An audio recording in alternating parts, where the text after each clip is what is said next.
Il est une composante essentielle à notre écosystème, le sol.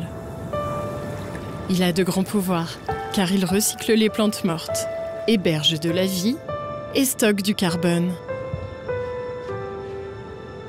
Mais peut-on repartir à son origine, à sa création, il y a des centaines de millions d'années? C'est l'objectif d'une expérience menée aux États-Unis au sein de ces immenses serres appelées Biosphère 2. Ici, les chercheurs de l'Université d'Arizona étudient les écosystèmes. Si certaines serres foisonnent de plantes, celles de l'expérience LEO sont, disons, plus épurées. LEO, c'est l'acronyme en anglais d'Observatoire de l'évolution du paysage. Ici, on recrée le sol d'un versant de montagne. Dans la nature, c'est difficile de créer un tel modèle, car il y a beaucoup de facteurs différents.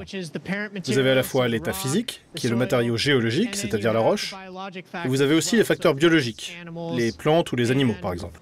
En fait, LEO a été créé à l'origine pour qu'on puisse étudier l'état physique d'une colline sans ajouter trop de complexité au modèle.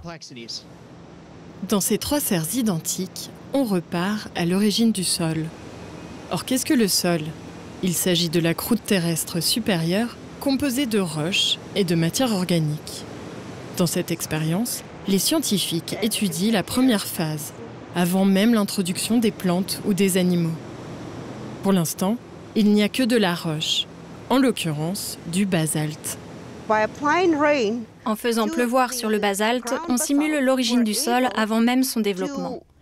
Cela nous permet de suivre avec précision la création du sol, les mouvements de l'eau et comment l'eau interagit avec le basalte.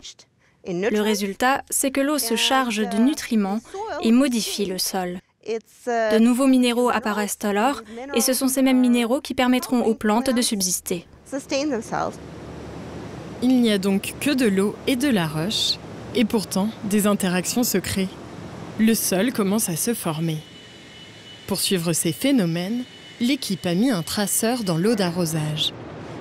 Ils arrivent ainsi à suivre avec précision l'eau qui ruisselle de la pente. S'il pleut sur une surface plate, les conditions seront les mêmes sur toute la surface. Mais si vous faites pleuvoir sur une pente, vous obtiendrez des durées différentes d'écoulement de l'eau du haut vers le bas. Nous pouvons ainsi voir comment cela influence les plantes et peut également participer à la formation de nouveaux minéraux comme des argiles. Et cela crée une hétérogénéité le long de la pente. Si vous observez un paysage naturel, vous trouverez toujours des conditions différentes en haut et en bas. Depuis 10 ans, l'expérience s'intéresse à l'eau, à la roche et au gaz. Mais désormais, l'équipe va ajouter de la complexité. Même si des mousses se sont développées à la surface, les plantes n'ont pas encore été introduites au modèle. Car avant de planter des végétaux, des études préliminaires vont être menées à quelques 8000 km de là, en France. Dans le cadre d'un partenariat entre l'Université d'Arizona et le CNRS.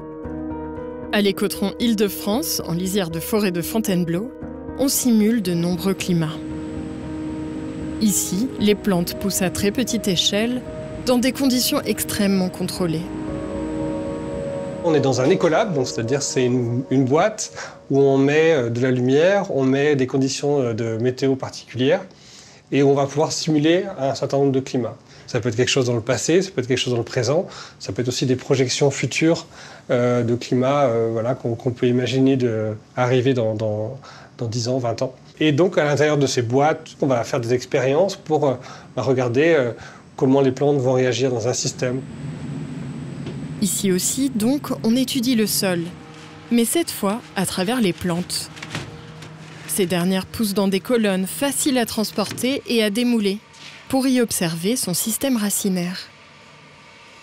Voici par exemple du colza. L'équipe va pouvoir analyser les interactions entre la plante et le sol.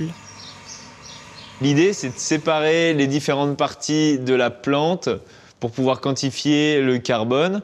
Donc on va séparer les parties aériennes, on va séparer les racines, et après on fera des analyses sur le sol en lui-même, parce qu'il contient aussi beaucoup de carbone qui a pu être apporté par la plante pendant qu'elle poussait. Pour le quantifier, l'équipe a contrôlé l'atmosphère dans laquelle poussaient les plantes. Le dioxyde de carbone était en effet un peu différent, car ils ont utilisé un isotope, du carbone 13 à la place du carbone 12. Celui-ci a les mêmes propriétés physiques, mais il a une composition chimique différente. Les plantes ont donc absorbé cet isotope. En analysant le carbone 13 des racines et de la terre, les scientifiques peuvent quantifier le stockage du carbone grâce à cette machine. Dans le milieu naturel, le carbone a une certaine valeur de carbone 13, une certaine concentration, et nous, comme on en a rajouté, on va trouver des valeurs qui vont être a priori supérieures. Donc là, typiquement, là, on est dans un échantillon qui aurait dû être à moins 27 pour 1000 dans la nature, et là, on trouve qu'il est à moins 9, ça veut dire qu'il y a une toute petite partie de ce carbone qui a été marqué qu'on retrouve dans notre analyse actuellement. Grâce à des études sur 2 échelles et des expériences sur le temps long, les scientifiques espèrent connaître plus en détail le cycle de vie du sol. Les implications, c'est d'une part voir comment un paysage va évoluer, c'est-à-dire comment les plantes vont finalement moduler le paysage en altérant les roches, en allant chercher les nutriments dans les sols, dans l'eau dans les sols, etc. Et dans l'autre sens, comment en fait la matière organique qui va rester après que la plante soit morte, donc principalement les racines, comment cette matière organique va rester sur le long terme et notamment va stocker du carbone. Les échanges de données entre la France et les États-Unis apporteront un début de réponse à ces questions. Pour mieux connaître ce trésor de biodiversité que l'on foule chaque jour. Une étape clé pour faire du sol un allié et mieux le protéger.